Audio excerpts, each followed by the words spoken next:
Hello hi नमस्ते everyone, this is Apoorva Naik and welcome back to my YouTube channel आसान है with Apoorva Naik. आज के इस वीडियो में हम बात करने वाले हैं unit number 11 that is evolution के टॉपिक के बारे में। इवोल्यूशन का जो सबसे पहले जो इवोल्यूशन की थ्योरी जिन्होंने दी थी वो साइंटिस्ट थे लैंडमार्क। लैंडमार्क ने जो थ्योरी प्रपोज की थी उसे हम कहते हैं लैंडमार्किज्म। लैंडमार्किज्म के थ्योरी के बारे में आज हम डिस्कस करने वाले हैं। लैंडमार्क ने कौन से पॉस्टुलेट दी थे वो हम यहाँ पे डिस्कस करेंगे। सेकेंड थिंग हम डिस्कस करेंगे कि उस पॉस्टुलेट को प्रूव करने के लिए लैंडमार्क ने कुछ एग्जांपल्स दिए थे। वो कौन से एग्जांपल्स है वो आज हम देखेंगे। उसके बाद हम देखेंगे क्रिटिसिज्म टू लैंडमार्किज्म। लैंडमार्क के थ्योरी को बहुत सारे साइंटिस्ट ने क्रिटिसाइज़ किया कि क्रिटिसिज्म थे वो डिस्कस करेंगे। उसके बाद हम लियो लैंडमार्किज्म की थ्योरी डिस्कस करेंगे। नियो लैंडमार्किज्म मतलब क्या कि जो लैंडमार्क ने थ्योरी प्रपोज की थी उसमें से बहुत सारी चीज़ें जो थी वो एक्सेप्ट नहीं कर दी गई थी। जो चीज़ें एक्सेप्ट कर दी गई उसको और कुछ नई चीज़ों को ऐड ऑन करके एक थ्योरी दी गई, उसे हम कहते हैं न्यू लैंडमार्किज्म। वो उस थ्योरी को आज हम डिस्कस करेंगे। ये 4 टॉपिक आज इस वीडियो में हम देखने वाले हैं। ये जो पर्टिकुलर वीडियो है वो जो स्टूडेंट CSIR नेट को टारगेट कर रहे हैं, महाराष्ट्र सेट को टारगेट कर रहे हैं, उसके अलावा जो गेट को टारगेट कर रहे हैं, DBT बेट को टारगेट कर रहे हैं। लाइफ साइंस के कोई भी कॉम्पिटिटिव एग्ज़ाम आप देना चाहते हैं तो ये वीडियो आपके लिए बेनिफिशियल रहेगा, आप ये वीडियो देख सकते हैं। चलिए आज का वीडियो स्टार्ट करते हैं। इस पिक्चर में अगर आप देख रहे हैं तो ये है लैंडमार्क ने जो थ्योरी दी थी उसे हम कहते हैं लैंडमार्किज्म। माँ के थ्योरी में उन्होंने क्या क्या लिखा था, तो first theory of evolution. Evolution की जो सबसे पहली जो थ्योरी थी वो लैंडमार्क ने दी थी, इसलिए this is the first theory of evolution. Second point is the most significant pre Darwinian evolutionary hypothesis was proposed by landmark. Pre Darwinian evolutionary hypothesis मतलब क्या कि डार्विन जो है वो साइंटिस्ट जो मेनली इवोल्यूशन पे काम कर रहे थे। डार्विन के पहले जिन्होंने इवोल्यूशन पे काम किया वो थे, और उस एरिया को और उस एरा को कहा जाता है प्री डार्विनियन एरा। डार्विन के पहले जिन्होंने इवोल्यूशन पे थ्योरी दी थी वो थे लैंडमार्क। इसीलिए most significant pre Darwinian evolutionary hypothesis जिन्होंने दी थी वो थी Lamarck. He gives an outline of his theory in 1801। 1801 में उन्होंने अपनी थ्योरी की एक आउटलाइन दी थी। His idea was referred by transformism. Transformism मतलब क्या है? अगर हम देखें लैंडमार्क ने कहा था कि एक स्पेसीज़ अगर है तो एक स्पेसीज़ का इवोल्यूशन मतलब दूसरे स्पेसीज़ में वो कैसे कन्वर्ट होती है, तो एक स्पेसीज़ जो है वो दूसरे स्पेसीज़ में कन्वर्ट होती है, दूसरी स्पेसीज़ जो है वो तीसरे स्पेसीज़ में कन्वर्ट होती है। मतलब अगर हम इस स्पेसीज़ को A कहे तो A B में कन्वर्ट होगी और B C में कन्वर्ट होगी। इस प्रोसेस को हम कहते हैं ट्रांसफॉर्मिज्म। का ये कहना था कि इवोल्यूशन जो होता है वो ट्रांसफॉर्मिज्म की तरह होता है, मतलब एक स्पेसीज़ दूसरे स्पेसीज़ में कन्वर्ट हो जाती है और वो जो पहली स्पेसीज़ है वो अब नहीं रहती उस एरिया में। इस बेसिक थिंग पे लैंडमार्क ने अपनी थ्योरी प्रपोज की थी ट्रांसफॉर्मिज्म। ने जो हाइपोथेसिस दी थी वो 1809 में दी थी, और 1809 यही जो साल था जिसमें डार्विन का जन्म हुआ था। He explain his finding using the 2 principles. Lamarck ने 2 प्रिंसिपल पे अपनी थ्योरी रखी थी। First thing is the use and disuse and second one is the inheritance of acquired character. ये दोनों चीज़ें क्या है वो एक एक करके हम देखेंगे। Simply, I just want to explain this कि landmark is the first scientist who gives the theories of evolution।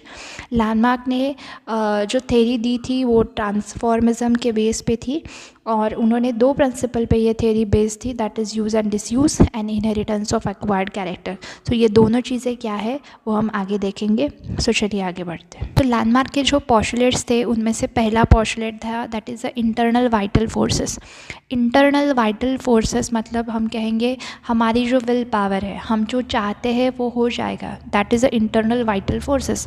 Believe that every organism has some internal vital forces that is will power and can be developed a new structure or organ accordingly.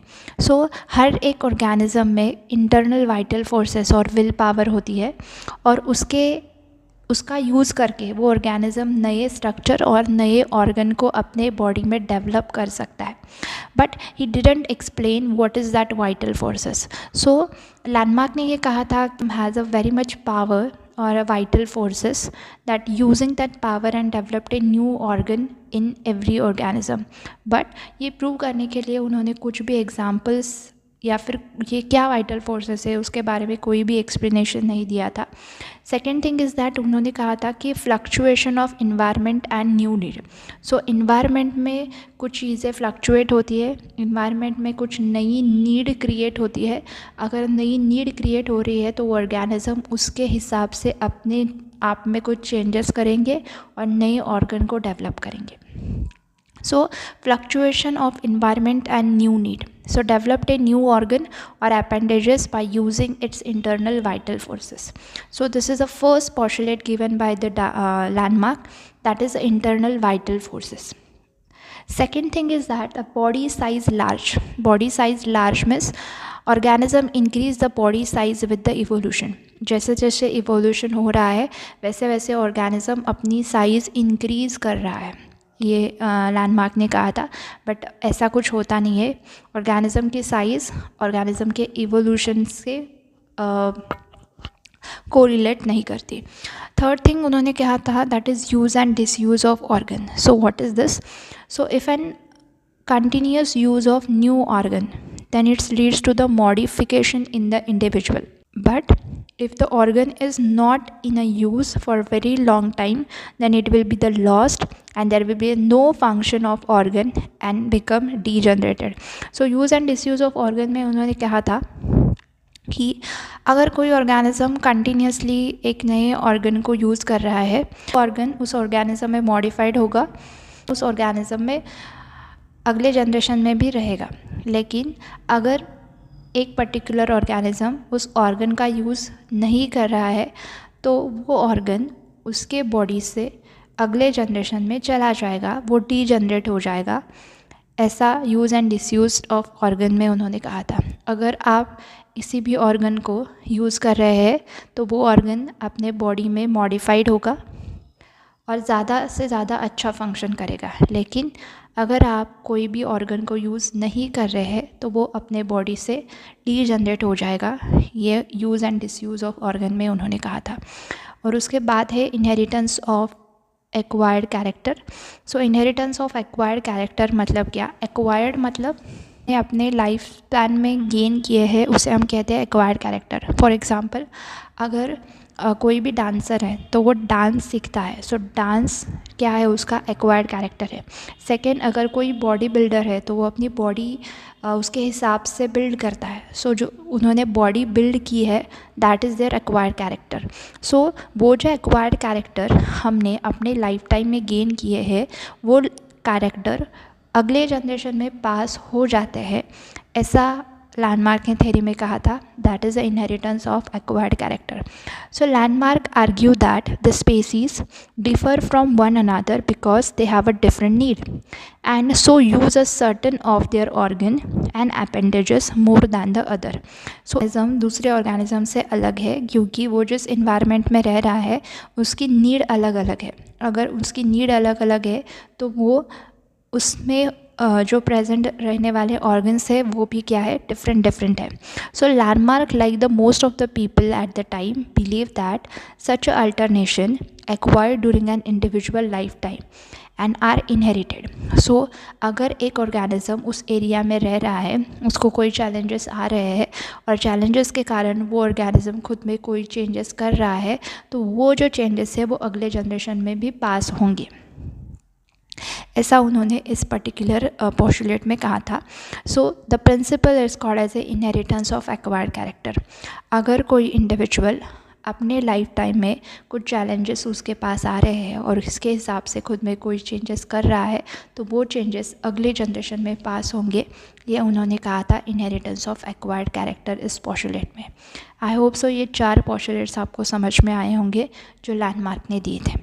Famous example जो landmark ने अपने theory में रखा था वो था giraffe का. सो अगर आप देखेंगे कि जिराफ की जो नेक होती है वो बहुत लंबी होती है. अगर हम आज जिराफ को देखेंगे तो हमें जिराफ की जो नेक होती है वो लंबी दिखती है. लेकिन लैंडमार्क ने अपने थ्योरी में ये कहा था कि पहले की जो जिराफ थे उनकी नेक बहुत छोटी थी और जो लैंड में जो ग्रास थी वो ख़त्म होने के कारण अब उन जिराफ ने अपनी नेक स्ट्रेच करना शुरू कर दिया, जो भी ट्रीज़ बहुत लंबी थी उनके लीफ खाने के लिए। सो जिराफ जिनकी नेक छोटी थी उन्होंने क्या किया, अपनी नेक को स्ट्रेच किया और उनकी जो नेक है वो अब लंबी हो गई।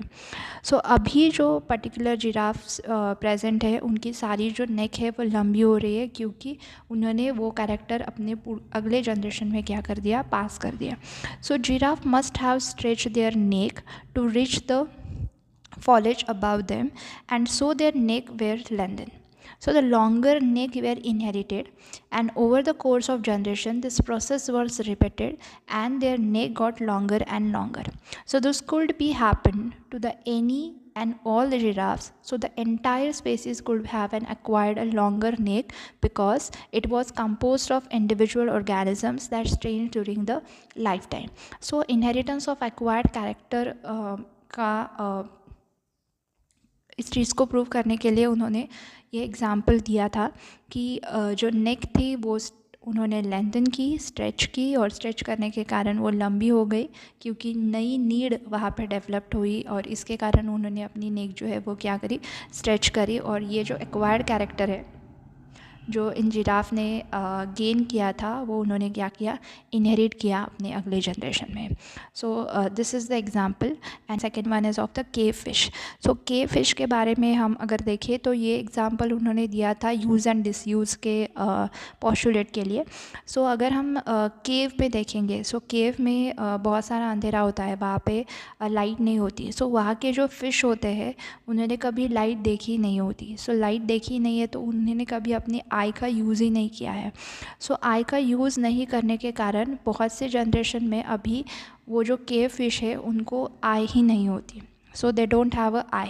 सो उसके वो एग्ज़ाम्पल देके उन्होंने कहा था कि केव फिश ने अपने आई का यूज़ ही नहीं किया है बहुत सारे जनरेशन में, और इसीलिए अब जो केव फिश है उनको आई ही नहीं है, क्योंकि उन्होंने उसका यूज़ ही नहीं किया।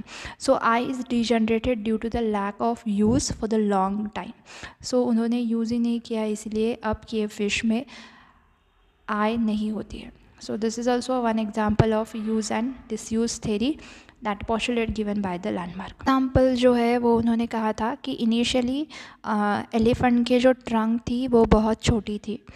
So when resources get vanish from the ground, they have a limited where they limited to the tall tree. So इसीलिए they are frequently and continuously use their trunk and they grow the longer trunk in the future generation. So उन्होंने बहुत बार उनको उनके trunk को use किया और इसीलिए उनकी जो ट्रंक है उसकी साइज़ अब क्या हो गई, लंबी हो गई। उसके बाद जो है that is a snake. So snake are believe that they have evolve from the lizard and they have a 2 pair of limbs. इसीलिए स्नेक में अभी लेग जो है वो प्रेजेंट नहीं है, जो कि पहले लिजार्ड में प्रेजेंट होते थे, और लिजार्ड से ही स्नेक का एवोल्यूशन हुआ है, लेकिन उन्होंने वो यूज़ नहीं किया, इसलिए अभी स्नेक में लेग नहीं होते। There are some evidence that opposing the Lamarck theory. So Lamarck के थेरी को बहुत सारे साइंटिस्ट ने अपोज किया था, क्रिटिसाइज़ किया था, और बहुत सारे एग्जाम्पल देके क्रिटिसाइज़ किया था। So Lamarck theory of use and disuse of organ and inheritance of acquired character is a most criticized evolutionary theory. So many biologists later proved this theory wrong by giving counter theories and examples in a real life. So ये क्या examples है वो एक एक करके हम देखेंगे। सो पहला एग्जाम्पल जो दिया था that is a boring of ear pinna. Ear pinna is bored by the many Indian women but their daughters are born with the normal ear. So this is the first example given by the scientist. Second thing, जो दिमाग के जो women's थे वो अपने नेक को long करने के लिए ब्रास के कॉइल पहनते हैं, लेकिन उनकी जो नेक्स्ट जनरेशन है वो लॉन्ग नेक वाली particularly born नहीं होती. So the women of Myanmar wear the brass coil around the neck in order to look attractive, but उनकी जो अगली वाली जो जनरेशन है वो with long neck जो है वो नहीं आती है। उसके बाद जो है वो है हमारे आइज़। हम बहुत सारे यूज़ एंड डिसयूज़ थ्योरी में कहा गया था कि अगर हम अपने किसी ऑर्गन को बहुत ज़्यादा यूज़ करते हैं तो वो मॉडिफाइड हो जाता है और बहुत अच्छी तरीके से काम करता है, लेकिन हम अपने आई को बहुत ज़्यादा यूज़ करते हैं, लेकिन हमारा जैसे जैसे एज होता है वैसे वैसे हमारी आई जो है वो अच्छा फंक्शन करने के अलावा क्या करती है, कम फंक्शन करने लग जाती है, right. So considering the theory of use and disuse of organ, the human eye is an example to disprove this theory. So human use their eye the most, but with the ages it's get dysfunction. Also, the offspring are never born with the extra strong eyesight, but with the normal vision. So हमारे जो next generation आती है वो normal vision के साथ आती है, extra eyesight के साथ नहीं आती. सो this is the one example to use to disprove the use and disuse theory. Some examples given by the scientist to disprove the theory of landmark. उसके बाद जो इनहेरिटेंस ऑफ एक्वायर्ड कैरेक्टर है उस theory को oppose करने के लिए Wiseman scientist है, उन्होंने एक थेरी प्रपोज की थी जिसे हम कहेंगे जर्म प्लाज्म थेरी. सो उस थेरी को यूज़ किया गया वाइसमैन के द्वारा कि लैंडमार्क ने जो इनहेरिटेंस ऑफ एक्वायर्ड कैरेक्टर ये जो थेरी दी गई है वो रॉन्ग है. तो वो थेरी क्या है, थेरी ऑफ जर्म प्लाज्म, वो हम देखेंगे. तो criticism of Lamarck theory given by the Weismann with the theory of germ plasm. So ये थेरी उन्होंने दी थी 1894 को. This theory is also known as a continuity of germ plasm because according to the Weismann the character are transfer to the next generation by the germ cells only. So हमें आज ये पता है कि जो भी चेंजेस अगर हमारे जर्म सेल में मतलब एग में और स्पर्म में अगर हो रहे हैं तो वही चीज़ें हमारे अगले जनरेशन में पास होगी. अगर हम सोमैटिक सेल्स में कोई भी चेंजेस कर रहे हैं तो वो चेंजेस अगले जनरेशन में पास नहीं होती है. सो ये चीज़ यूज़ करके उन्होंने इनहेरिटेंस ऑफ एक्वायर्ड कैरेक्टर ये जो लैंडमार्क की थेरी है उसे क्रिटिसाइज़ किया था. So he discard the Lamarck theory as he says that the only those changes that will be happen in the germ cell will be inherited into the next generation while the changes in the somatic cell will not transfer. So जो भी changes germ cell में हो रही है तो वही पास होंगी अगले जनरेशन में. सोमैटिक चेंजेस में हुई गई चेंजेस अगले जनरेशन में पास नहीं होती है. सो इसी चीज़ को प्रूव करने के लिए वाइसमैन ने एक एग्जाम्पल दिया गया था. उन्होंने क्या किया, रैट लिया और रैट में उन्होंने क्या किया है वो कट कर दी. कंसेक्यूटिव 25 जनरेशन तक उन्होंने रैट की जो है वो टेल कट की, मतलब वो रैट उस टेल को यूज़ नहीं कर रहा है. अगर ये कैरेक्टर इनहेरिट हो रहा होता तो कट की गई टेल ये जो कैरेक्टर है वो अगले जनरेशन में पास होना चाहिए था क्योंकि रैट ने वो कैरेक्टर अपने लाइफ में गेन किया है. After 25 generation also, the rat was born with the proper tail. मतलब अगर हम कोई भी चेंजेस सोमैटिक सेल के लेवल पर कर रहे हैं तो वो चेंजेस अगले जनरेशन में पास नहीं होती है. अगर यही टेल वाला जो जीन है वो अगर हमने उसके एक सेल से या स्पर्म सेल से निकाल दिया होता तो वो क्या करता, अगली जनरेशन में अफेक्ट शो करता. मतलब यहाँ पे अगर हम सोमैटिक सेल्स में चेंजेस कर रहे हैं तो उसके अगले जनरेशन में वो चेंजेस हमें नहीं दिखाई देंगे. सो this is a example of germ plasm theory which is given by the Weismann to criticize the inheritance of acquired character given by the Lamarck. Some criticism given by the Lamarck. The first principle was wrong, that is there is no vital forces in organism. organism के पास कोई भी vital forces नहीं होता है. Second जो चीज़ है वो wrong है because environment affect the individual but new organ doesn't result a new need.